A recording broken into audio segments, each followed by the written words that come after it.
Chapter 30. Children of Shadow. As Egwene stared at the statue fragment, Perrin went down to the pool to be alone. As he stared at his axe, he thought how he hated it, and was ashamed of how proud he'd been to have it, before he knew what he might be willing to do with it. Elias asked if he hated Egwene that much, startling Perrin, who didn't hear him approach. He asked if Elias could read his mind like he did with the wolves. Elias told him, "A blind man could read your face, boy. Speak up. Do you hate the girl? Were you ready to kill her because you despise her? Always dragging her heels, holding you back with her womanly ways?" Perrin protested that Egwene had never dragged her feet in her life and always does her share. He doesn't despise her. He loves her like a sister. But if the ravens had caught them, he's not sure what he would have done. Elias disagreed. "Yes, you do, boy. Which death do you think she'd choose? One clean blow of an axe or ripped apart like we saw today?" Perrin said he didn't have the right to choose for her, then asked Elias not to tell her.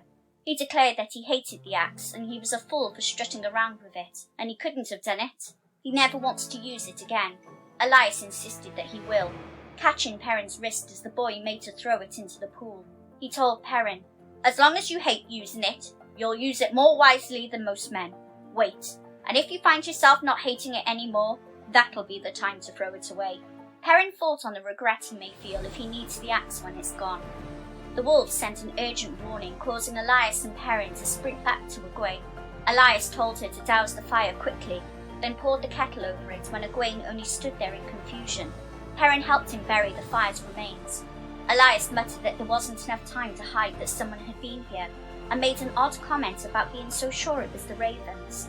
As Perrin hastily saddled Bella, Egwene asked if it was Shadowspawn, but was ignored, so Elias instructed them to head east or west and find a place to hide. He'll join them when he can. Elias worried about the wolves being seen, and ran off so quickly it looked like he was on all fours. As they moved, Perrin explained that there are mounted men coming. They didn't see the wolves, but they're heading to the pool. They probably have nothing to do with them. It is the only water source in miles. But Dapple says they smell wrong, like a rabid dog. Perrin saw larger fragments of Arthur Hawkwind's statue. As he told her they'll find a place to hide and wait for Elias.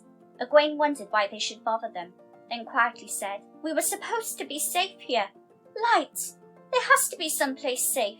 Perrin scanned the area for a place to hide, then led Egwene up a hill, constantly glancing back to see if they were followed. He spotted what was once the hand of the monument, and Egwene asked how he could make out anything in the shadows.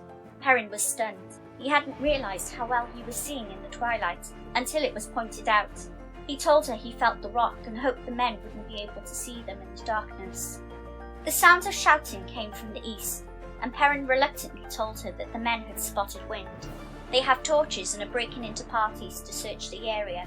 There's so many of them, and the wolves are all hurt, but Dapple says they will try to keep out of sight. The men don't expect us, and hopefully they'll give up soon to make camp.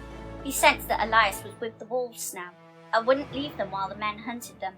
Egwene tried to reassure him that it will be all right, and asked if he would dance with her at Sunday, if they're home by then. More shouts came, and the faint light of torches moved in the distance. Perrin promised Egwene that he would dance with her. The men moved through the hills in groups of a dozen, shouting to each other with occasional screams of horses. He could see it from multiple vantages, feeling as if he ran with the pack. The wolves were too badly injured by the ravens to travel quickly, so now they'd switched to trying to drive the men away by attacking the horses.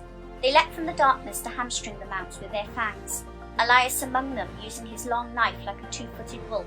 As the search parties grew closer, Perrin could now make out the white cloaks of the Children of the Light. One of them pointed up their hiding spot, declaring that there was something there. "Isn't that a horse?" Egwene gripped his arm in concern, silently asking what they do now. A white cloak shouted up to them, "If you understand human speech, come down and surrender. You won't be harmed if you walk in the light. If you don't surrender, you will die. You have 1 minute." They levelled their lances in their direction as Egwene whispered that they'll have to comply or be killed. Perrin sensed that Elias and the wolves were still free, and screams came from a man who got too close to Dapple. He wondered why the white cloaks were so persistent. It was like they hated the wolves with a passion and could smell the wrongness. They came out of the stone hands, and Perrin was ordered to drop his axe, and a lance was levelled at him. "No!" he shouted, but it wasn't at the man. Hopper came out of the night. Hopper, the cub who watched the eagles soar and longed to join them, the cub who'd leapt and jumped until he could leap higher than any other wolf, never losing his cub-like yearning to soar. Hopper leapt out of the night to close his jaws around the man's throat, knocking him off his horse. Perrin could taste the man's blood as Hopper landed, ready for the next challenge. His fur was matted, and a gash ran down his face where an eye was missing from the raven's attack. His good eye met Perrin's and told the boy, "Run, brother." He whirled and leapt to soar again when a lance took him in the ribs, and kicking he snapped at the shaft. Pain flooded through Perrin, and he screamed a primal wolf-like scream. Without thinking, he leapt at the white cloaks. They were too bunched up to make good use of their lances, and the axe was a feather in his hands, a huge wolf's tooth of steel. Something crashed into his head, and he fell. He didn't know if it was Hopper or himself who died, to the thought of "soar like the eagles." When Perrin opened his eyes, his vision was blurry and his head hurt, and he couldn't recall why. He saw Egwene kneeling next to where he lay within a large tent. Relieved, she said, "Thank the light, Perrin! I thought they'd killed you." He didn't reply, only looking at a grey-haired man sat behind a table, who had a grandfatherly face at odds with his white cloak. He frowned at their belongings which lay on a table, then lifted Perrin's axe to examine it.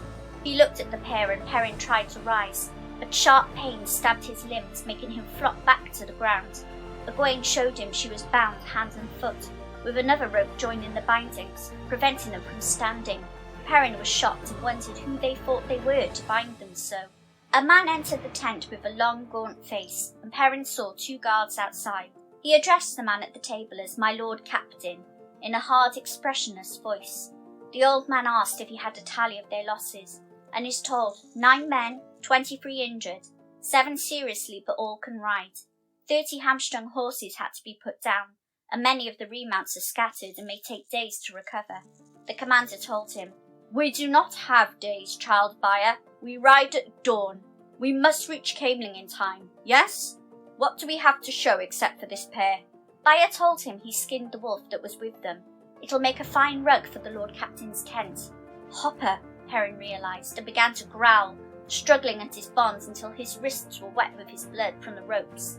Buyer stared at them with a cruelty in his eyes. He hated them as if they'd been enemies for years. Perrin stared back defiantly, longing to have his teeth meet the man's throat. He shook himself and thought, "My teeth? I'm a man, not a wolf. Light, there has to be an end to this." The captain rebuked Buyer that he didn't care about rugs. He wants a report on what happened. Buyer told him they were attacked by a pack of 50 or more wolves, and they killed at least 20 to 30 of them. He didn't consider it worth losing more horses to recover the corpses, though. If they hadn't been dragged off in the night, he'll burn those that remain. Other than the 2 youths, they were at least another dozen men, and he thinks they killed 4 or 5 of them. But given that dark friends often take their dead, he doubts they'll find their bodies. It seemed to be a coordinated ambush. Perrin's throat tightened at the thought of Elias being dead, and desperately tried to reach the wolves to find out, but found nothing. Either they were dead or they'd abandoned him. Bitterly, he wanted to laugh. He'd wanted to be rid of them and got what he wished for, though the price was high.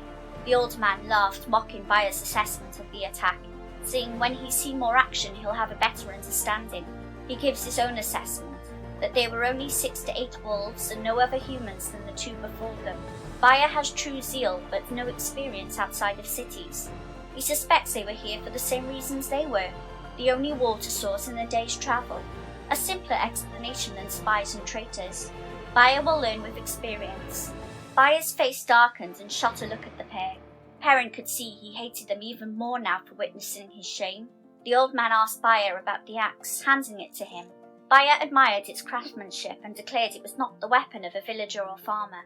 The Lord Captain finally introduced himself to the pair as Geoffran Bornhald, with an unsettling kind smile. He knew Perrin's name already, and asked Egwene hers. When Perrin looked to her to be silent, she chided him not to be silly, then introduced herself. When Bornhald said the dark friends like to hide their identities, Perrin protested angrily that they weren't dark friends. Buyer moved like a snake, lashing out with the axe handle to Perrin's ear, and he hit the ground, head ringing and blood dripping down his cheek. Egwene shouted that he had no right, then threw herself to the side, barely dodging the blow in her direction. He warned them, You will keep a civil tongue when speaking to an anointed of the light, or you will have no tongue. Bornhald told him to go easy, saying he doubted the pair knew much about lord captains or anointed. For Byer's sake, try not to argue or shout. Byer met Perrin's eyes and smiled, making him shiver. Bornhald mused over hearing about running with wolves and other creatures of the Dark One. It's a filthy business and makes him fear the last battle is coming. Perrin tried to calmly explain that wolves aren't creatures of the Dark One. They hate Shadowspawn.